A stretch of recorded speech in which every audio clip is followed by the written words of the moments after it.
तो चाहे आपका लड़का हो, आपका पोता हो, फख्र से महसूस करेगा कि मेरा दादा भी उस लड़ाई में लड़ा था जिसमें भाई चंद्रशेखर आजाद जी और भाई विनय रतन सिंह जी लड़े थे। आप बाबा साहब का हम नाम लेते हैं, मानवर काशीराम साहब का नाम लेते हैं। जब उनकी आप किताब पढ़ोगे तो उनके साथ संघर्ष किए कम से कम 1000 लोगों का नाम लिखा मिलेगा। आप कोई भी किताब उठा के पढ़ो।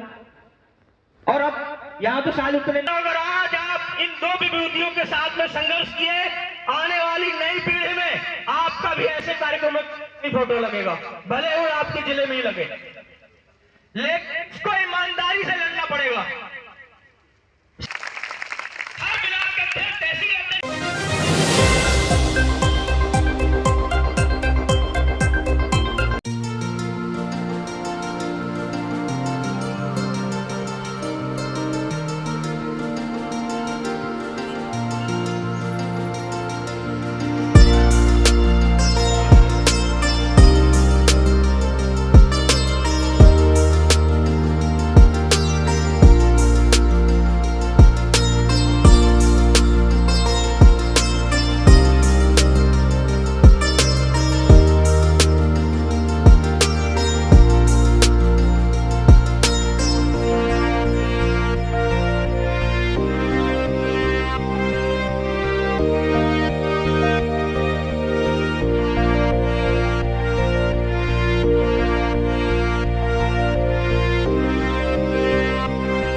किन खास मुद्दों पे आपने कार्यक्रम किया उसका? देखिए, पूरे देश में बीमारी में कार्यकर्ता सम्मेलन चल रहा है। जी जी। वो सम्मेलन भारत की समस्याओं को लेकर चल रहा है, शिक्षा, चिकित्सा, महंगाई, बेरोजगारी, इन सबको लेकर के चल रहा है। अभी सिर्फ लोगों को तैयार किया जा रहा है, आंदोलन के लिए तैयार किया जा रहा है, जिससे कि आने वाले समय में ये सब लोग देशभक्ति के रंग में होकर के देश के लिए काम कर रहे हैं, ना कि किसी नेता के लिए काम कर रहे हैं। आपने जो अभी स्पीच दिया उससे तो साफ साफ ये नजर आ रहा है कि आप मौजूदा सरकार से काफी नदारद नजर आ रहे हैं। देखिए, सरकार कोई सी भी हो, सरकार बनती है जनता के लिए। अगर वो जनता के हक अधिकार खा रही है, इस देश में महंगाई, इस देश में महंगाई मुख्य समस्या है, सरकार बात नहीं करती है। आप टीवी डिबेट खोल कर देखिए, हिंदू मुस्लिम चल रहा है। भैया, हिंदू मुस्लिम से मतलब नहीं है, यहाँ रोटी से मतलब है कि रोटी कम मिलेगी। ठीक है। और वही मैंने यहाँ कहा कि सरकार जो है जाति के आधार पर, धर्म के आधार पर बड़ा भेदभाव देश में कर रही है। सरकार को ऐसा नहीं करना चाहिए। तो वही है। आपने महिला की सुरक्षा पे बात करते हुए कहा महिला रेप, तो अभी हाल ही में सरकार ने सीआरपीसी लॉन्च किया है, जिससे कि पहले रेप जो रेप करता था उसको 7 साल की सजा होती थी, लेकिन इसके तहत अब 20 साल की हो रही है, और जो नाबालिग के साथ करेगा उसको सजाए मौत होगा। तो इस पर आप क्या कहना चाहेंगे? देखिए, इस देश के अंदर जाति व्यवस्था बहुत प्रखर है। अभी आपने मनीषा वाल्मीकि का केस सुना होगा, वो तो आपने सुना है। ऐसे ना जाने कितनी रेप और हत्याएँ हैं जिनकी FIR दर्ज नहीं होती। आप घूमिए फील्ड पर। अभी मुझे पता लगा कि उत्तर प्रदेश के मोहब्बे में एक रेप हुआ 13 साल की बच्ची का। जिन्होंने रेप किया वो जेल चले गए, भीम आर्मी ने जेल भिजवा दिया, लेकिन फिर भी वो सरकारी संरक्षण प्राप्त करके जेल से बाहर आ गए। ऐसी तमाम घटनाएं हैं। सज़ा बढ़ाने से ये मामले नहीं रुकेंगे। ठीक, सतर्कता बढ़ाने से, सुरक्षा बढ़ाने से मामले रुकेंगे, ठीक है। और जातीय प्रभाव, जो सरकार जातीय आधार पर, धर्म के आधार पर भेदभाव करेगी, उस सरकार में चीज़ें कभी रुक नहीं सकती। आपने महिला सुरक्षा पे भी बात किया था। महिला सुरक्षा को लेकर सूबे के मुखिया ने भी कहा था कि हम जो है कि भ्रष्टाचार को काफ़ी हद तक जो है कि कम करने में हुए हैं सफल।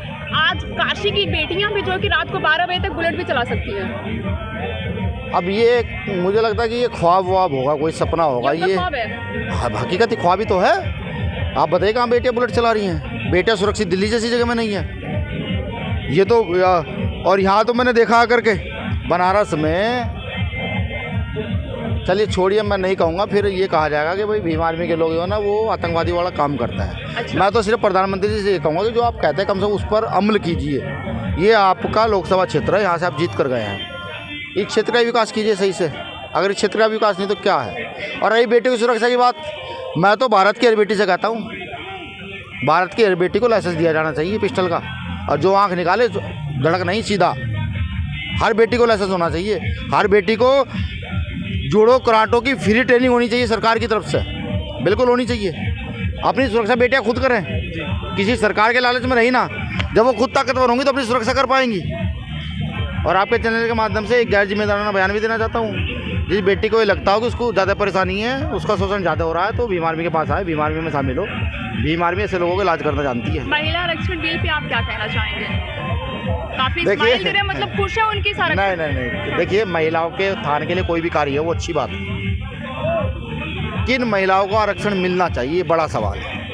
भाई आपने महिला आरक्षण बिल दे दिया, एक बहन के परिवार जो है ना 100-200 करोड़ इनकम आय है, टर्नओवर है, उस बहन को भी आरक्षण। एक आप जैसी बहन जो माइक लेकर के समाज सुधार की ओर अग्रसर है, जो मुझसे सवाल मैं बोल रहा हूँ, आपको भी आरक्षण। अब मिलना किसको चाहिए? क्योंकि यहाँ पर मैंने पहले बताया, यहाँ पर जातिवाद और धर्मवाद ज़्यादा प्रभावी है। तो जो लोग ताकत में, आरक्षण किनको मिलेगा? उनको मिलेगा ना। सबका हिस्सा निश्चित होना चाहिए कि SC/ST की महिला को इतना, OBC की महिला को इतना, सवर्ण महिला को इतना, उस हिसाब से सबका हिस्सा निश्चित होना चाहिए। 2024 लोकसभा चुनाव काफी नजदीक है, ऐसे में भीम आर्मी का रुख क्या कहलाएगा? देखिए, भीम आर्मी एक सामाजिक संगठन है। भीम आर्मी जीवन में कभी चुनाव नहीं लड़ेगा। हाँ, भीम आर्मी चुनाव लड़ाएगा। भीम आर्मी की अपनी विंग है, आजाद समाज पार्टी काशीराम, जिसके राष्ट्रीय अध्यक्ष माननीय चंद्रशेखर आजाद जी हैं।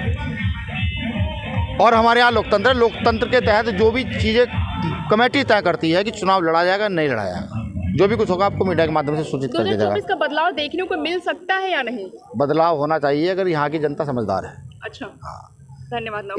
इस बार देश हित में लोगों को वोट करना चाहिए। आपने बात किया था भीम आर्मी पाठशाला का, क्या पूरे उत्तर प्रदेश में पाठशालाएं कितनी हैं बता पाएंगे? देखिए, पाठशालाएं लगातार चल रही हैं और खुल रही हैं। अब ये एकदम से आंकड़ा मैं आपको दे दूं, क्योंकि मैंने पहले कहा झूठ हम बोलते नहीं हैं। कोई मुझे पूछने लगा आपके कार्यकर्ता कितने, मुझे पता ही नहीं। पूरे देश में हर गली मोहल्ले में है। और हमारी तो घोषणा है, जहाँ गलत होता हो, जहाँ बच्चों पर शिक्षा के लिए पैसे ना हो, वहाँ पाठशाला खोल दीजिए, पढ़ाना शुरू कर दीजिए। ठीक, मैं कोशिश करूँगा एक ना एक दिन इस आंकड़े को मैं ज़रूर दूँ। सर, आज का भीम आर्मी के प्रोग्राम में हम चाहते हैं आपको संक्षिप्त में बताएं। ये जो कार्यक्रम था, ये पूर्वांचल प्रांत कार्यकर्ता सम्मेलन था। मतलब जो पूर्वांचल के साथी हैं उनके बीच में माननीय राष्ट्रीय अध्यक्ष जी, जो विनय रतन सिंह जी हैं, हमारा संगठन है भीम आर्मी, उसके राष्ट्रीय अध्यक्ष हैं, वो आए हुए थे। हर जिले से, लगभग पूर्वांचल के जितने ज़िले हैं उसमें से कार्यकर्ता हमारे यहाँ आए थे, जिला संयोजक, मंडल संयोजक, उनको संबोधित करने का कार्यक्रम था। और आने वाले समय में मैंने अभी अपने भाषण में भी ये चीज़ कही कि बहुत जल्द ही 2 महीने 2.5 महीने के अंदर में यहीं बनारस में, क्योंकि मैंने राष्ट्रीय अध्यक्ष जी से वादा भी किया है कि एक बहुत बड़ा कार्यक्रम, ये तो एक डेमो है, आप समझ लो, ट्रेलर, बड़ी फिल्म जो है वो 24 के इलेक्शन के पहले उतारेंगे यहाँ पर। पूरे पूर्वांचल में लगभग 26 ज़िले हैं, 26 ज़िलों की। कहीं ये 2024 की तैयारी तो नहीं? नहीं, आप तैयारी क्या, देखो तैयारी ही कह लो इसको। तैयारी इस बात की है कि ऐसा शासक जो अपने आप को तानाशाह समझ रहा है, तो वो 2014 से और 24 तक का सफ़र तो तय कराया, लेकिन हम नहीं चाहते कि 2400 जो उसकी आगे जर्नी बढ़े ऐसे तानाशाह की। जिस देश में लोकतंत्र नाम की कोई चीज़ ही नहीं रह गई। आप आवाज़ उठाओ, आप सब पत्रकार हैं, आवाज़ उठा के देखो, 4 दिन 5 दिन बाद में आपके घर पे छापे पड़ जाएंगे। वो इंतज़ार कर रहे हैं कि कहीं कुछ भी मिल जाए तो उस पर आप पे मुकदमा लग जाएगा। तो ऐसी स्थिति शायद मेरे हिसाब से देश में कभी नहीं आई।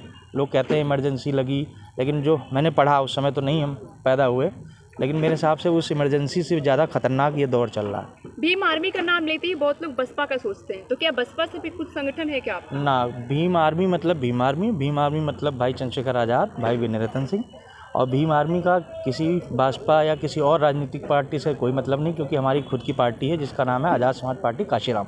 स्टेशन का नाम, शहरों का नाम बदलने से कहीं आपके राष्ट्रीय अध्यक्ष विनय रतन सिंह को तकलीफ तो नहीं हो रही, क्योंकि वो यहाँ के नाम जो है कि रविदास जी के नाम से रखना चाह रहे हैं? ना, देखो, जो हमने कहा कि हम मूल निवासी हैं और हमारा जो कुछ है, इन्होंने क्या किया, ये भी नाम ही तो बदल रहे हैं भाई। इलाहाबाद का नाम प्रयागराज वो क्यों रख रहे हैं? क्योंकि कहीं ना कहीं उनको दिक्कत है कि जो वहाँ स्थापित था उसको वो अपने रूप में बदलना। हमारा तो पहले से ही था, यहाँ पर रविदास जी का जन्म हुआ तो ये तो उनकी धरती होनी चाहिए भाई। मतलब नाम रखने का मतलब निजीकरण हो रहा है क्या? नहीं, निजीकरण नाम रखने से नहीं होता। निजीकरण ये होता है कि आप प्लेटफार्म बेच दो आप ट्रेन बेच दो, ये निजीकरण होता है। नाम बदलने से, अच्छा एक चीज़ बताओ, मैं इसका मैरिज का नाम कुलदीप भार्गव रख दूँ तो क्या मेरा हो जाएगा क्या? आपने स्टेडियम में वो देखे हो pavilion, Sachin Tendulkar pavilion, Virat Kohli pavilion, क्या उनका हो जाता है? नाम इसलिए रखा जाता है कि उन्होंने इस स्टेडियम में इस स्टेट के लिए बढ़िया खेला, तो इसलिए उनका नाम रखा जाता है। सेम यही चीज़ है कि कुछ दिनों पहले सीआरपीसी लागू हुआ है, उस पर आप क्या कहना चाहिए? सीआरपीसी इन द सेंस की जो, हाँ, मुझे पता है उसके बारे में। देखो, मैंने आपको अभी अध्यक्ष जी भी, आपने सवाल पूछा, अध्यक्ष जी ने भी वही चीज़ बताई। दो चीज़ें आपने सवाल पूछी, एक तो इसके बारे में, दूसरा आपने पूछा कि रिजर्वेशन का। मैं दोनों चीज़ों को एक में ही मिला देता हूँ आपको, ठीक। देखो, आप अध्यक्ष जी ने आपको बताया कि क्या जो महिलाओं को रिजर्वेशन मिला अभी, उससे हमको खुशी है, कोई दिक्कत नहीं है। लेकिन उन्होंने बताया आपको कि मेरे हिसाब से कोटा विद इन कोटा होना चाहिए। मतलब कि जो महिलाओं को 33% आरक्षण मिला, उसमें एससी के लिए, ओबीसी महिलाओं के लिए जो है अलग से आरक्षण होना चाहिए। नहीं तो फिर वही चीज़ होगी कि हमको आरक्षण तो मिला, लेकिन ऐसा ना हो कि कहीं कि वो आरक्षण 33% सिर्फ स्वर्ण महिलाओं में ही चला जाए, और जो गरीब घर की औरतें हैं वो इस चीज़ के लिए लाभार्थी हैं। आप हमारे चैनल के माध्यम से अपने भीम आर्मी के संगठनों को क्या संदेश देना चाहेंगे? देखो, मैं अभी भाई ने सवाल पूछा था अध्यक्ष जी से, क्योंकि मैं उत्तर प्रदेश देख रहा हूँ, तो मैं आपको बताऊँ कि मैं संदेश यही युवाओं को दूंगा, बिना शिक्षा के आप कुछ भी नहीं बदल सकते। सिर्फ जय भीम के नारे से, लगाने से कुछ नहीं होगा। सिर्फ रोड पर हमारा ये अभिप्राय नहीं है कि रोड पे हम उतरें और हम दंगे और फसाद करें। हम लोगों को, युवाओं के हाथ में तलवार नहीं पकड़ाना चाहते। हम बाबा साहब का दिया हुआ संविधान और बाबा साहब का दिया हुआ कलम, वो पकड़ा के परिवर्तन लाना चाहते हैं। अगर हम तलवार पकड़ाएंगे तो फिर मेरे हिसाब से बजरंग दल और विश्व हिंदू परिषद में और हमारे में कोई फ़र्क नहीं रह जाएगा। शहरी जन की आवाज़, नौका ही समाचार। ऐसे तमाम खबरों के लिए बने रहिए हमारे साथ।